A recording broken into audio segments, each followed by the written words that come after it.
భవిత building water proof సొల్యూషన్కు స్వాగతం.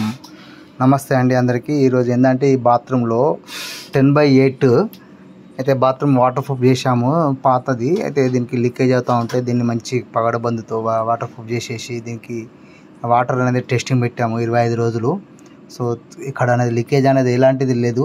So మేము ఏంటంటే మా టీంతో నాణ్యమైన వర్క్ చేయించడం జరుగుతుంది. మీరు కాల్ చేయండి మా నంబర్కు, మా టీంతో వచ్చి వర్క్ చేస్తూ ఉంటాము. లైక్ అండ్ షేర్, సబ్స్క్రైబ్ చేసుకోండి.